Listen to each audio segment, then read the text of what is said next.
وہ نبیوں اور رسولوں کا خطاب پانے والا، اپنے بیگانوں کا درد لینے والا، وہ نبیوں رسولوں کا خطاب پانے والا، وہ اپنے بیگانوں کا درد لینے والا، پریشانیوں میں کام آنے والا، پریشانیوں میں کام آنے والا، مشرک اور منافق کا پتھر کھانے والا، مشرک منافق کا پتھر کھانے والا، فقیروں کا جھولی ضعیفوں کا دعا، یتیموں کا لاٹھی غلاموں کا مولا، وہ نبیوں رسولوں کا خطاب پانے والا، اپنے بیگانوں کا درد لینے والا، پریشانیوں میں کام آنے والا۔ آپ کہتے ہیں قرآن مشرک کو قتل کرنے کا اجازت دیتا ہے، فَاقْتُلُوا الْمُشْرِكِينَ حَيْثُ وَجَدتُّمُوهُمْ، then fight and slay the pagans and wherever find them۔ مکہ کے مشرکین اور مدینہ کے مسلمان کا یہ لڑائی تھا، دوسری کوئی جگہ کی نہیں، یا تو ہندوستان کی بھی نہیں، پاکستان کی بھی نہیں، بنگلہ دیش کی بھی نہیں۔ کب کہاں کس جگہ پر اس قرآن کا آیت کوٹ کرتا ہے یہ بھی آپ کو جاننا پڑے گا۔ آؤٹ آف کانٹیکٹ پس منظر کے خلاف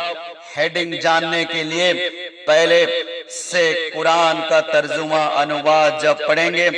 آیت نمبر 5 کے اندر اللہ تبارک و تعالی ارشاد فرماتا ہے فَاقْتُلُوا الْمُشْرِكِينَ حَيْثُ وَجَدتُّمُوهُمْ، جہاں دیکھو مشرک کو قتل کرو۔ مگر سورہ آیت نمبر 6 کے اندر اس کا جواب بھی ہے۔ اس کا جواب کیا ہے؟ اللہ رب العزت اس کا جواب دیتا ہے قرآن کریم کے اندر، بولے جہاں مشرک اور منافق یہود اور نصارہ ایمان لاوے اور نماز زکوٰۃ دے دے، اللہ کے راہ میں جٹ جائے تو اس کو وہاں اس پر سے تنگی اٹھا لو۔ جب آپ پاس سے آیت نمبر 7 میں جم لگاؤ گے تو کیا اس کا مطلب سمجھ میں آئے گا؟ نہیں، آپ تو یہی سمجھو گے جو مشرک کو جہاں دیکھو مار ڈالو۔ پھر آپ کا بھگوت گیتا ادھیائے نمبر 11 کے اندر شری کرشن جی کہتا ہے پرماتما کا حکم سے ارجن میں بناش کرنے دنیا میں آؤں گا اور دنیا کو بناش کر دوں گا، تو لوگ سمجھیں گے شری کرشن پورا ورلڈ کو بناش کر دے گا، تو یہ بات ماننے کے لائق نہیں۔ میں یہ بات آؤٹ آف کانٹیکٹ پس منظر کے خلاف ہے۔ جب پورے خلاصہ روپ سے پڑھیں گے، اس کے انواد جب آپ پڑھیں گے، سنسکرت کے انواد جسا برہما چا چھیتریم چا ابے بھوتا ادن متو جسا اپا سچنم کو اتھا بیدا جترشو۔ اس کا ارتھ یہ ہے کہ ایک دن ایشور پرمیشور داتا بداتا برہمن چھیتر سبھی کو متو دنڈ دے گا۔ وہ دن کون سا ہے؟ اینڈ آف دا ڈے، قیامت۔ اس دن کا بات کہا گیا جب دنیا فنا ہوگا، اس دن کی بات کہی گئی۔ عام دنیا مہینے کی نہیں، مشرک کے ساتھ ایگریمنٹ بنی تھی، مشرک کے ساتھ ایگریمنٹ بنی تھی، یہ صلح ہوا تھا، مطلقاً عہد و پیمان ہوئے تھے، انہیں 4 مہینے کی مہلت دی گئی تھی، اس میں وہ اپنا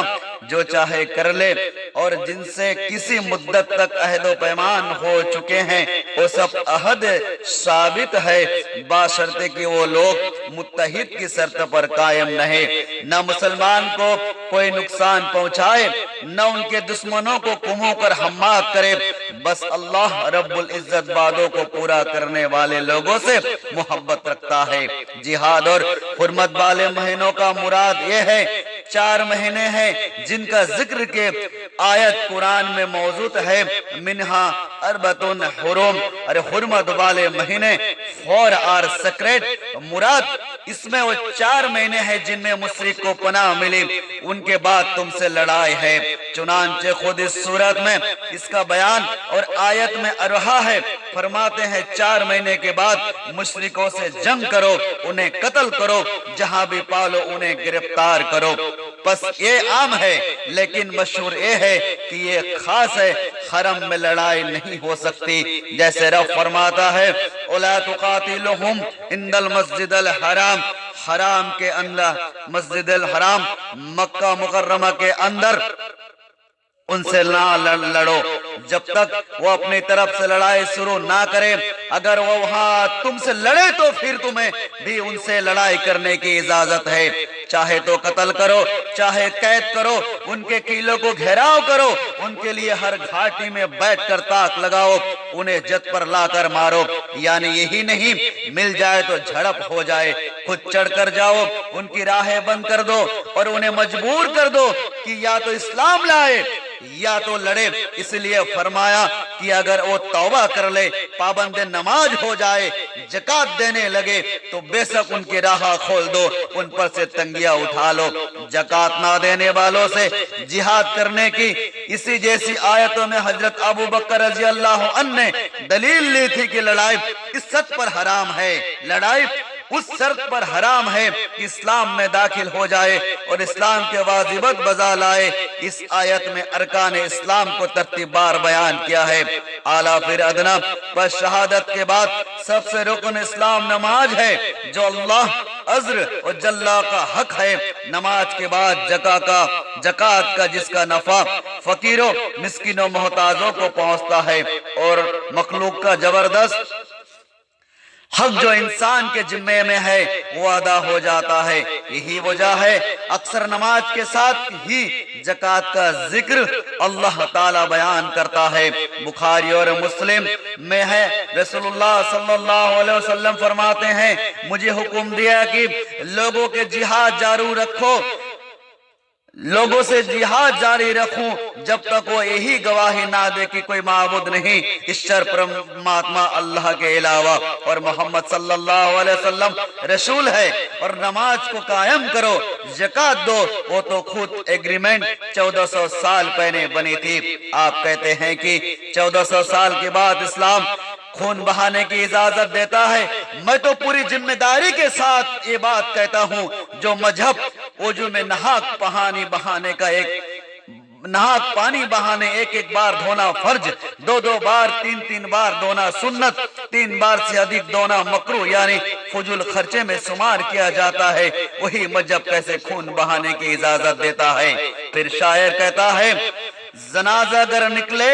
کندھا تو لگا دینا، جنازہ گر نکلے کندھا تو لگا دینا، کوئی پوچھے کیسے مرا تو مجبوری جہاد بتا دینا۔ اللہ کے نبی علیہ السلام کے ساتھ جب عمر رضی اللہ عنہ اور دیگر صحابیوں کا جب اذان کا مشورہ ہوا، رائے اس طرح ہوئی، لاچر بے بس غلام چکی پیسنے والا وہ کون تھا؟ وہ بلال حبشی رضی اللہ عنہ تھے۔ اذان پکارنے کی ذمہ داری دی گئی تھی۔ اسی نبی علیہ السلام عقیدہ کردار سے پیش آنے والے ہیں۔ میں یہ بات بڑی کڑی لفظوں سے مخالفت کرتا ہوں، اسلام کبھی بے گناہوں کو قتل کرنے کا اجازت نہیں دیتا۔ جیسے بسم اللہ کہہ کر حرام مال کسی کو دے دینے سے حلال نہیں ہو جاتا، ویسے ہی اللہ اکبر کہہ کر